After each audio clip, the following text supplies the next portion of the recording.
Alors, aujourd'hui, on va quand même parler d'un truc qui est vachement important pour l'urbex, c'est les GoPro, ou en tout cas les caméras de sport. D'abord, je vais vous parler, comme d'habitude, de ce que moi j'ai acheté, dans quel ordre, comment et à quel prix, du moins ce que je me rappelle. Et ensuite, je vais vous parler de pourquoi, comment et de mes avis ou mes envies futures. Alors, j'ai toujours mon petit script. Alors, tout d'abord, il faut savoir que j'ai acheté en toute première GoPro, j'avais déjà testé la GoPro 2, je crois, enfin une des toutes premières GoPro, mais elle n'était pas à moi, elle était à mon petit frère, donc je l'avais testé, enfin bref, c'était pas ma caméra. Par contre, dès que j'ai dû acheter, on va dire, j'ai vraiment rapidement eu besoin d'une GoPro, parce que c'est solide, étanche, on peut la poser quelque part en hauteur sans risque, sans avoir peur de trop la casser ou des choses comme ça. C'est vraiment des bons appareils. Donc pour la première caméra, moi j'ai acheté une GoPro Session, c'est les toutes petites. À l'époque elle était sortie depuis 2 ans, donc son prix avait pas mal diminué. J'avais dû la payer 200-250 €, il me semble, neuf. Et je l'avais payé à la Fnac, pire idée du monde, c'est l'endroit le plus cher pour acheter une caméra. Enfin c'est une connerie. Bref, c'était au tout début où je commençais à avoir besoin de caméra. J'ai fait, il me semble, mon premier tournage pro avec cette caméra. En fait j'ai dû l'acheter d'ailleurs, je pense, avec le tout premier tournage, on va dire, où j'ai envisagé, enfin qu'on m'a fait faire pour une entreprise.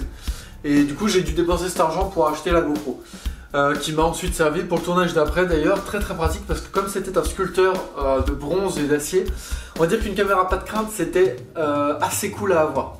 Mais bref, peu importe, j'ai d'abord acheté cette GoPro Session que j'ai payée à la peau du cul, pire idée au monde. GoPro Session, c'est une GoPro, la première GoPro Session, elle date un petit peu, si vous avez en acheté, enfin prenez-en une d'occasion, ou sur des sites comme Amazon, dans les trucs marqués occasion juste en dessous. Alors cette GoPro là, elle a de gros défauts. Elle a de gros défauts, ça va être le fait qu'elle va pouvoir un peu chauffer, comme à peu près toutes les GoPro, c'est le gros reproche que je leur fais. Et surtout il faut s'habituer, on va dire, au système de boutons qui est très particulier, elle n'a que 2 boutons. Alors c'est très particulier, il faut s'habituer. Après, faut pas cracher dessus, elle a un micro qui est plutôt propre pour une GoPro, enfin elle est quand même assez vieille, mais elle a un plutôt bon micro. Moi je m'en sers encore des fois pour coupler 2 sons, je m'en sers comme son de référence souvent. Voilà, c'est une caméra qui est pas mal, qui a un bon son, qui est pas de crainte, qui est vraiment toute petite, encore plus petite que les GoPro habituelles, qui filme en 2K, en 2,7K. Donc vraiment pas mal, une super qualité d'image. Alors il y a un crop en 2,7K à prendre en compte, et c'est pas du 16/9 en 2,7K. Mais voilà, pour moi c'est une très bonne caméra. Je ne regarde pas cet achat. On va attaquer sur la caméra que j'ai achetée après. Ensuite j'ai acheté une petite caméra que j'appelle la caméra suicide en fait. Je pense qu'à l'époque, enfin il y a 1 an ou 2, quand GoPro se mettait à sortir ses caméras, GoPro Hero 6, GoPro Hero 7, GoPro Hero 7 peut-être de cette année, GoPro Hero 6, enfin bref, Hero 5, il y a plein de marques qui se sont mis à dire oui, on fait des caméras 4K, beaucoup moins chères, à 50 €, à 30 €, elles sont très bien, c'est des caméras de sport et tout. Alors, ne tombez pas dans le panneau, c'est du mensonge, déjà. Déjà d'une, la 4K est faussée, alors elle est dégueulasse, elle est vraiment immonde, on n'a pas des optiques vraiment propres, et la colorimétrie, c'est-à-dire la gestion des couleurs dans la prise de vue, est immonde. Sachez qu'un plan, si vous l'enregistrez avec une caméra de sous-marque, il faudra retoucher la colorimétrie, donc soit vous savez faire, soit partez pas sur ce genre de choses. Mais apprenez vite fait à le faire, tapez sur internet comment faire la colorimétrie avec votre logiciel de montage, c'est très vite fait, ça se fait avec tous les logiciels, surtout qu'avec des petits trucs colorimétriques comme ça se fait assez rapidement. Mais voilà, il faut savoir que ces caméras là, c'est de la pub mensongère, elles sont pourries. Par contre, ça va pas empêcher d'en acheter une et de pas du tout regretter cet achat. J'en ai acheté une, je sais plus, j'ai dû la payer une quarantaine d'euros, soi-disant 4K, etc. Bon bref, on s'en fout de ça. Ce qui compte, c'est surtout que c'est une caméra que j'ai payé que 40 €, et donc je ne crains pas de l'abîmer, on va dire. Elle est dans son caisson étanche, comme une GoPro, mais les GoPro, bon, quand on met 200 balles dedans, on a un peu mal au cul de les foutre dans des situations un peu risquées. Donc, vraiment une GoPro suicide, c'est génial pour ça, c'est-à-dire que je n'ai aucun remords. Elle a vécu plein de choses, je n'ai aucun remords à la foutre dans des endroits complètement incongrus. Faut savoir que je l'ai mis par exemple dans une cafetière, à l'intérieur, là où coule le café, vraiment pour voir le café qui coule du dessus, c'était pour une petite publicité. Donc bref, vraiment ça, j'ai pas eu peur que la chaleur dégrade l'optique, que la chaleur dégrade le plastique, qu'elle fasse de la buée dans l'optique, j'ai rien. J'ai mis la caméra, no stress, ça a marché, bon en plus elle a rien eu. Mais dans le doute, je voulais pas mettre une GoPro et vraiment là, nickel. Ensuite, elle m'a servi par exemple pour que je la mette sous un drone à l'époque où j'avais pas encore de caméra, le fantôme dont je vous ai parlé précédemment, dans une vidéo que vous pouvez voir en début de la semaine, vous avez peut-être déjà vu. Je l'attachais carrément en dessous, c'est-à-dire que la caméra du drone était dégueulasse, j'avais mis celle-là, c'était toujours un peu mieux. Donc je l'avais carrément attaché sous le drone. Elle se pétait la gueule avec le drone parce que je savais pas encore manipuler le drone comme il fallait. Il était pas très fiable en plus le drone. Mais j'avais aucune peur de faire tomber cette caméra. Son micro ne marche plus, mais bon, je ne l'avais pas acheté pour son micro et je ne l'utilise pas pour son micro. Bref, une caméra pas de crainte, je m'en suis servi pareil pour mettre au pied de feux d'artifice, pour voir le décollage des feux d'artifice qui s'envolent, on va dire du pied, vraiment au pied des mèches. Donc vraiment ça donne des trucs de fou et j'avais pas peur de poser cette caméra ici. Alors ensuite j'ai attaqué pour acheter la GoPro Hero 4 Black. Je l'ai payé d'occasion, je pense pas que ce soit le fait de l'avoir payé d'occasion qui ait fait quoi que ce soit. Les batteries sont moyennes, c'est-à-dire que c'est peut-être dû au fait qu'elles soient d'occasion, quoi qu'encore je ne le pense pas.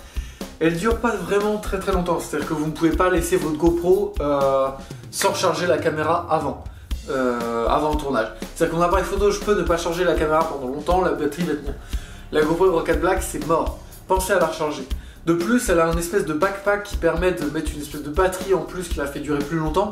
Pareil, c'est de la merde. Ça se charge mal, ça crée des faux contacts. C'est vraiment pourri. La qualité d'image est excellente. C'est ça qui est frustrant, c'est qu'on a une caméra où juste le problème c'est la batterie. En grosse majorité c'est la batterie et le fait qu'elle chauffe un petit peu comme toutes les GoPro, c'est ce que je disais. Mais vraiment pour la batterie, pour moi la Hero 4 Black c'est une pure connerie. C'est-à-dire qu'elle fait des qualités de dingue, elle est capable de monter en FPS, mais elle chauffe et surtout elle tient pas la batterie est pas fiable, elle se déconnecte, elle s'éteint toute seule. C'est vraiment une connerie cette caméra. Donc partez pas sur la Hero 4 Black, en tout cas c'est mon avis, vous avez peut-être des Hero 4 Black qui fonctionnent très bien.